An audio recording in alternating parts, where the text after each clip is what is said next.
Hello বন্ধুগণ, আশা করি সবাই ভালো আছেন। আমি আজকেও আবার আপনার সামনে আমার একটা হাঁসের মাংসের ভিডিও নিয়ে হাজির হয়েছি। আঁশ কাটাকাটিতে সাহায্য করছেন আমার এক ননদ আর এবং ননাস, আর মাখানির মধ্যে সাহায্য করছেন আমার দেওয়ার। আর ক্যামেরার পিছনে আসলাম, মানে ক্যামেরা যে করছেন ভিডিও তাই না, আসলাম আমার বাইক না। খুব যত্ন সহকারে আমার দেওয়ারে মাংসটা মাখামাখির কাজ করডা। আপনারা ভিডিওটা দেখলেই বুঝতে পারবা যে কিভাবে যত্ন সহকারে মাংসটা মাখামাখির কাজ চলে।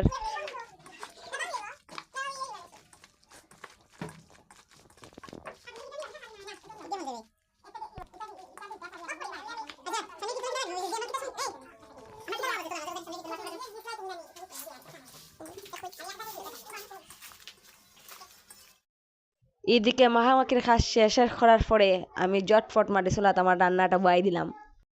যেহেতু হাঁসের মাংস সিদ্ধ হইতে বাক্কা সময় লাগে, তাই তার লাগে আমি বালাটিকে খসাইতে তারপর গিয়ে জুল দিলাম। আর মাংসর ফুল সাইডটা আমি ভিডিও করতাম পারছি না, চুলাত গিয়া দেখি যে সবাই মোটামুটি খাই লিয়েছেন, যার ফলে যতটুকু আসির অতটুকুরও ভিডিও করছি। আর এটা আমার ফার্স্ট টাইম শ্বশুর বাড়ির সবাই লিয়ে একটা ব্লগ ভিডিও। এখন দেখা যাক যে আমার রান্নাটা খাইয়া কে কতটুক ফার্ম মারিয়া আমার উপরে তুলতে পারছেন।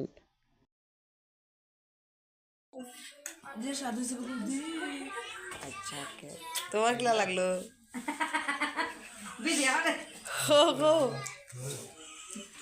খালির ধরন দিকে বোঝা যায় যে স্বাদ হয়েছে, তোরা খাওয়া লাগতো না, তুমি চলে এসছো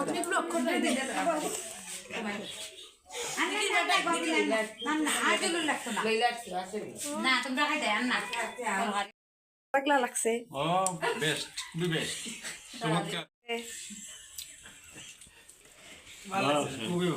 হইতে কষ্ট না একেবারে দেশি হাঁসের মাংস, একেবারে খাঁটি খাঁটি, খুবই টেস্ট, চমৎকার। যা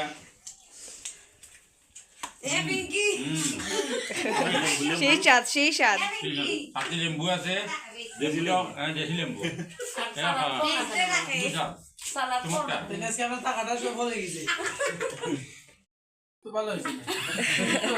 খাইরে দেখে বোঝা যায় যে ভালো হয়েছে। এটা শর্মাইরা কিলো হয়েছে। অনুভূতি খুবই ভালো। আপনি খাইয়া কিলো হয়েছে। আমি আনলাম, আমি খাইলাম, আমি রাখলাম।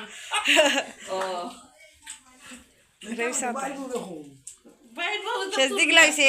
খুব স্বাদ হয়েছে। আসল মাংসটা খুব স্বাদ লাগছে। আস্তে আস্তে ওলাখান বড় বড় ফাটা কষে আপনারা না খাবাইও। আচ্ছা আচ্ছা আচ্ছা, খুব স্বাদ হয়েছে। জামাইরা রাখুন, তারা আনতা আমি রান্না খাইব নে। লেবু আছে, সালাদ আছে। আপনি কোন যে মেজো বাইরে আনতা আমি রান্না খাইব। কি বড় আশের মাংস। আটটা খুঁজে গেল, আসলে দেখার জাইফরপুর। দেখার আবার যাই হ্যাঁ হ্যাঁ, ঠিক আছে, আমি উল্লেখ করে বলবো। ওই ওই স্বাদ হয়েছে, মাংসটা খুব স্বাদ হয়েছে। আশা করি ভিডিওটা সবার একটু কইলেও ভালো লাগবো। যদি ভালো লাগে তবে লাইক করবা, কমেন্ট করবা। আর সব শেষ কথা, সবাই ভালো থাকবা। ধন্যবাদ সবাইকে।